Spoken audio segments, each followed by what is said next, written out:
Police के एक अधिकारी ने पहले तो महिला वकील से रिश्वत मांग ली और जब महिला वकील रिश्वत देने के लिए तैयार हो गई और रिश्वत देने के लिए उसके पास पहुंची तो उसने उसके साथ छेड़खानी की कोशिश की। जैसे वो लड़की पैसे देने गई उसके साथ उसने छेड़खानी की। वो उसकी सुंदरता पर मोहित हो गया और आखिरकार पुलिस वाला जेल की सलाखों के पीछे पहुंच गया। किस तरह से 1 लाख रुपए की रिश्वत के चक्कर में एक पुलिस के अधिकारी ने पूरे समाज में, पूरे महकमे में, अपने पूरे रिश्तेदार में, घर परिवार में अपनी बेइज्जती करवा ली। खबर को पूरी सुनेंगे, वीडियो को शेयर करें, चैनल को सब्सक्राइब करें। मैं आपका दोस्त करमपाल। दरअसल मामला हरियाणा पुलिस से जुड़ा हुआ है। हरियाणा पुलिस का एक अधिकारी है, सब इंस्पेक्टर लेवल का मनबीर सिंह, कैथल जिले में तैनात है। इकोनॉमिक सेल में वो ड्यूटी है उसकी आजकल। इकोनॉमिक सेल वो होती है जहां आर्थिक रूप से पैसों के लेन देन के मामले आते हैं।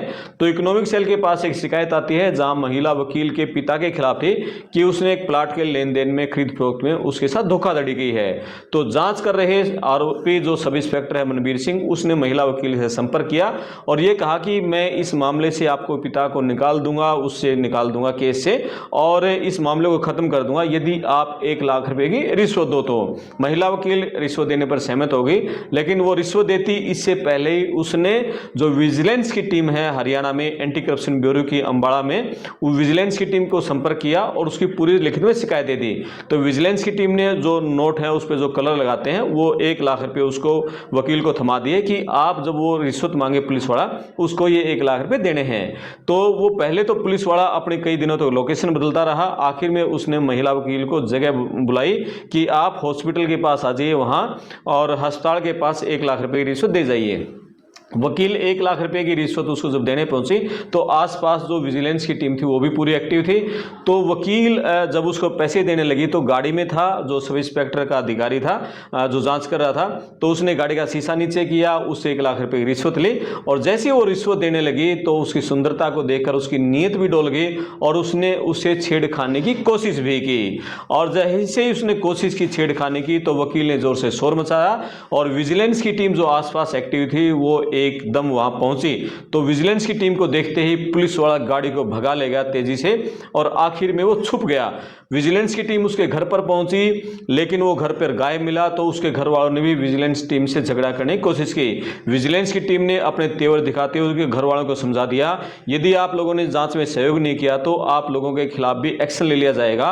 और विजिलेंस की टीम ने उनको, घर वालों को, एक पर्चा थमा दिया और आसपास ही वो दबिश दे दी उन्होंने। विजिलेंस की टीम ने आधी रात को जो आरोपी सब इंस्पेक्टर है मनबीर सिंह वो घर पहुंचता है और जैसे ही वो घर पहुंचता है पुलिस वालों को उसकी लोकेशन पता लगती है। पुलिस वाले एकदम दबिश दे देते हैं और जैसे ही वहां फिर आधी रात को भी वो विजिलेंस टीम को देखकर घर की सारी लाइटें बंद कर देता है, छत से और पड़ोसियों की छतों से कूदकर बाहर भागने की कोशिश करता है। लेकिन उसके पीछे पड़ी विजिलेंस की टीम उसको पकड़ लेती है और पकड़ती कहाँ है, वो भागता भागता एक ऑटो के नीचे छिप जाता है। हरियाणा के जो सभी अखबार में प्रमुखता से खबर छपती है। हालांकि विजिलेंस की टीम ने इस तरह की बातें नहीं बताई कि वो ऑटो के नीचे छिप गया था। उन्होंने ये कहा कि उनके घर वालों को समझा दिया था और उसने जांच में सहयोग किया। लेकिन अखबारों में प्रमुखता से ये छपा कि वो पुलिस वाला है, वो ऑटो के नीचे जा छिपा था और निक्कर में था, बनियान में था, आधी रात का समय था और फिर वहां से उसको गिरफ्तार किया और अब उसको जेल की सलाखों के पीछे भेज दिया है। जी सर, एक एसआई को जो है गिरफ्तार किया सर, क्या कुछ शिकायत मिली थी और कैसे गिरफ्तार किया? श्री आलोक मित्तल डीजी विजिलेंस और श्री वीरेंद्र एसपी सागवान साहब के नेतृत्व में एक दरखास्त प्राप्त हुई थी। उन्होंने सूचना दी थी कि पूनम नाम की लड़की है जो, उससे कोई मनबीर है सब इंस्पेक्टर 1 लाख रुपए की कोई डिमांड कर रहा था पैसे की, किसी केस में निकलवाने के एवज में। तो जैसे ही उच्च अधिकारियों से फ़ोन आया और सूचना प्राप्त हुई, उस लड़की से मिले, उसने बतलाया कि ऐसे ऐसे करके कोई मनबीर है, मुकदमा नंबर 36 के एवज में उसके बाप को मुकदमे से निकलवाने की एवज में 1 लाख रुपए की डिमांड थी।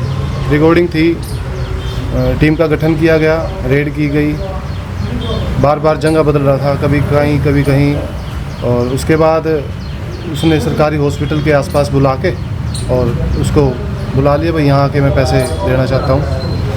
तो लड़की वहाँ पहुँच गई और जैसे ही गाड़ी में वो 2-4 बार उसने राउंड लगाए और राउंड लगाने के बाद जैसे ही लड़की को उसको पास में बुलाया शीशा खोल के, तो बोलने लगा भी पैसे दे दो। पैसे, जैसे वो लड़की पैसे देने गई उसके साथ उसने छेड़खानी की छेड़खानी के उसमें लड़की डर गई और जैसे ही लड़की ने थोड़ा शोर किया तो रेडिंग पार्टी उसके पास आई। रेडिंग पार्टी आते ही वो गाड़ी लेके वहाँ से भाग गया। उसके बाद उसकी लोकेशन वगैरह ली गई तो उसकी लोकेशन जो है घर की आई गई। उसको नोटिस दे घर जाके टीम उसको नोटिस दे के और शामिल किया गया, इन्वेस्टिगेशन ज्वाइन की गई और उसकी गिरफ्तारी डाल दी ऑफिस में। कब से लगी हुई थी टीम इसके पीछे? ये कल 2-3 दिन से थी वैसे तो टीम, पर कल इसका पैसे लेने की जो टाइम था वो था। सर बताया जा रहा है कि आरोपी घर से भी जो भाग गया था, निकर में था, कुछ ऐसे? नहीं, ऐसा कुछ नहीं है।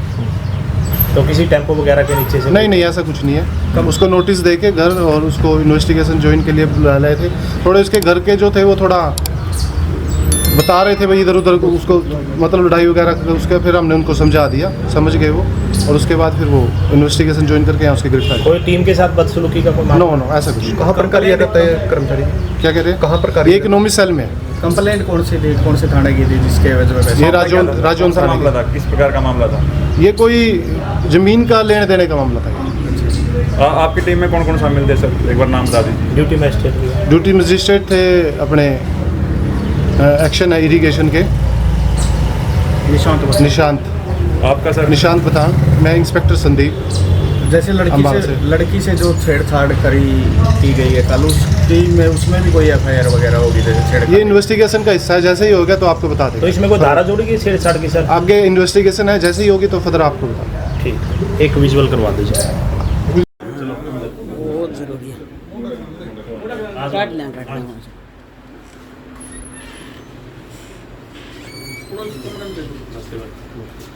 ठीक है।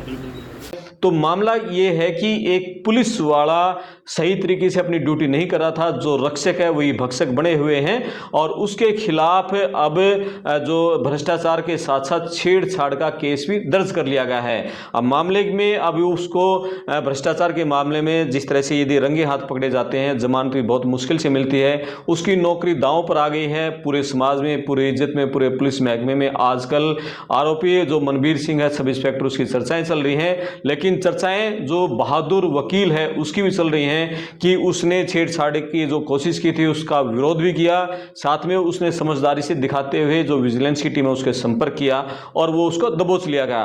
तो ये खबर इसलिए है कि आपके आसपास भी यदि पुलिस का कर्मचारी कोई इस तरह से रिश्वत मांगता है तो हरियाणा पुलिस ने ही जो एंटी करप्शन ब्यूरो की एक टीम गठित कर रखी है, विजिलेंस की एक टीम गठित कर रखी है। आप तुरंत विजिलेंस की टीम से संपर्क करें और उसको सूचना दे दें। तो विजिलेंस की जो एक्शन होता है पूरा गुप्त रहता है, उसकी कहीं बिल्कुल कोई सूचना नहीं मिलती और वो उच्च अधिकारियों के साथ, उनमें एक नोडल अधिकारी उनके साथ रहता है और उसकी अगुवाई में पूरा एक्शन लिया जाता है।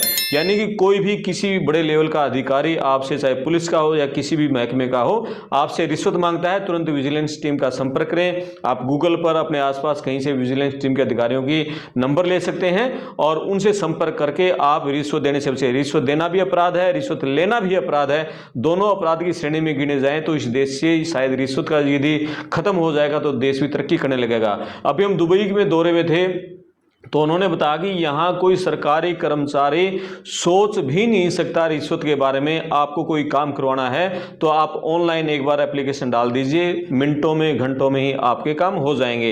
इतनी जितना जल्दी संभव हो जाएंगे। तो फॉरेन में, विदेशों में, बहुत सारे देशों में जो रिश्वत है वो नहीं ली जाती है, इसी कारण वो देश तरक्की कर रहे हैं। वहाँ बिल्कुल स्मूथली काम हो जाते हैं, चाहे आपको किसी कंपनी बनानी हो, चाहे आपको कोई लाइसेंस लेना हो, कुछ भी काम हो।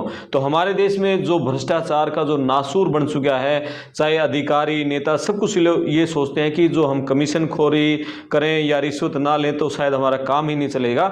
लेकिन उस रिश्वत के चक्कर में वो पुलिस वाले को देखो कि अब उसके घर में, समाज में, परिवार में किस तरह से वो बेइज्जती करवा बैठा। आप अपने कमेंट्स करना, वीडियो को शेयर करना, चैनल को सब्सक्राइब करना। मैं आपका दोस्त करमपाल, धन्यवाद।